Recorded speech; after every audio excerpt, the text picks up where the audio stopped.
Incoming transmission. Hello folks, another classic game review, and this week's game is Toca 2 Touring Cars from 1998 by the British developer Codemasters. Because this game is from late 1998, the graphics have obviously aged a little bit. It's a bit rough around the edges, but I do find that the detail on the cars is still pretty neat. You can run the game on maximum graphics nowadays on Windows 7, although you will need to research a little because you'll need a patch to fix the game. Many of the top saloon car manufacturers were involved that year, and the Super Tourers were high performance. They were closer more to the DTM than the current touring car format. The game also featured some real star names, as did the championship that year, such as Rickard Rydell, Alan Menu and Derek Warwick. Also, I think Nigel Mansell raced in the championship that year, but he doesn't feature in the game. But a lot of the drivers are top sports car or ex-Formula 1. That was just the level of success of that championship at that time. It did start to go downhill a bit after that, really. There were manufacturers dropping out left, right and centre, and the cars were, the format changed so that the cars were less high performance. It was all part of, I guess, saving money as financial times became more difficult. But yeah, as I said, this was during the golden era of this game, and it's also, funnily enough, an actual a golden title for Codemasters, one of their best, in my opinion. I mean, Toca 2 is a really serious simulation game, mainly. The cars aren't particularly easy to control, and once you start to go into a spin, you're in trouble. It's difficult to correct them. That said, there is a challenge mode which is there to kind of appease the more arcade-centered fans. That's more like an arcadey style game, so if you like that style of play, then there is that. Also, an improvement from the Toca Touring Cars 1. They also have featured different mini championships, support championships, where you can race anything from open-wheeled Formula 3 style cars to TVRs, high-powered sports cars. These championships, in my opinion, are just a bit of extra, really. They're not as good as the main touring car championship, but it does add a bit of variety, especially if you're not such a big touring car fan.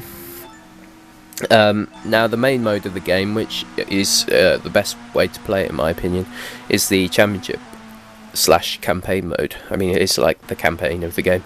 So it's a simulation of the real life touring car championship that year, where they have a sprint and then a feature race. The feature race in particular I find really enjoyable. It's an absorbing experience, where you have to time your pit stop at the right time to get out ahead of everyone, and it can be really fun to see how everything works out after all the pit stops. You can also set the difficulty to one that suits you. I normally play on expert because I've been playing these kind of games for a long time, and that is a real challenge. I mean, whatever level you're at, you can get a good challenge on this game. The drivers won't give you an inch. In fact, they'll often push you off. They can be very aggressive, so be warned. Also, it's not like the more recent Codemasters games where you get flashbacks. Flashbacks are for little girls, because in this game it's hardcore. If you get pushed off, you have to either recover or you start the whole race weekend over again. Got mixed feelings about this. I kind of think the flashbacks were a little bit lightweight, but at the same time, sometimes, when you've been putting in a lot of effort into a race weekend and you have to restart the whole thing or do a flashback, yeah, so there you go. Also, the damage model in the game I think is quite important, especially if you're in a racing game. It's pretty detailed for the time. In fact, probably one of the best damage models from an old school game, maybe apart from, say, the Jeff Crammond Grand Prix series, where you'd have wheels and all sorts falling off the F1 cars. In this, it's not quite as detailed as that, but the saloon cars can get pretty bashed up. Codemasters are famous for having a good damage model, I think, and it's reflected even in these early games. It's not bad at all. If you smash into a wall, the car will crumple somewhat, which is important. You know, part of racing is you know, the thrills and the spills. So you know, it's superior to titles such as Gran Turismo from that era in that respect, in my opinion. Yeah, so the championship mode, as I said, is my favourite mode to play when I go dip back into this game occasionally. All the drivers, it's really competitive. As I said, it was a golden age for that championship, and there's a lot of good drivers, and you can have, just like in the real championship, they'll be up there dicing, really competitive. You'll have good races all the way to the end usually, although, as I said, can be a pain because some guys like to use you as a brake on corners. I mean, some people would probably say this is best to not have this, but I think it's better that the AI is aggressive rather than too far the other way, because as you see in a lot of recent racing game titles, once you've got past the guy, if you just close the door on him, close the door on the AI driver, he's done. You can't, even if he's faster than you, you know, because he's too timid. So you got to find that balance. I think maybe it's a bit too aggressive in this game, but so be warned.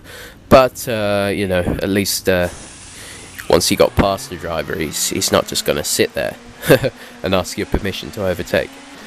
So that said, yeah, this is a really great classic game. It's got a lot of variety. It's got more variety than the Touring Car 1 game, which is also a very good game, I think. Unfortunately, it doesn't have the bonus unlockable tank in this time round, or that unlockable track that was called Lava Land, which I quite enjoyed. But yeah, if you're, you know, it's not really a game for just a casual game fan. It's if you're into racing, either in the real world or racing games, I definitely would suggest this. Otherwise, I don't know, it's a hit or miss. It might be a bit too dull, for a bit too dry for those that aren't into simulation or serious racing. So yep, if you're that way inclined, it's definitely worth a look at. And even if you're not a Brit such as myself, it's the British Championship, you know, this is like you know, your golden era sort of NASCAR. I don't know when that would have been, because I don't follow it as closely as I do others, but oh yeah, well, maybe when old Earnhardt and his number 3 was up there winning things, and there was all sorts of, you know, Jeff Gordon, Kyle is it Kyle LaPont, yeah, it's a golden era for this championship equivalent for British fans. So yeah, definitely worth a good play. This game aged surprisingly well, actually. 1998, that's a long time ago, and as I said, there's a lot of blockiness in the graphics, but the cars themselves are rendered, you know, pretty darn good, with sponsors and everything. You put the graphics up and there's not too much difference to a modern racer. So anyway, that's about it for this car review. And of course, I've got to say this is a great game. I give it an 8 out of 10, even today. You know, if it was new today, it would get 8 out of 10. The only reason I wouldn't give it higher, I'd say, for race fans or the Anoraks, 9 out of 10. But you've got to review the game in a kind of general context, then we'll give it 8. Anyway, cheers guys.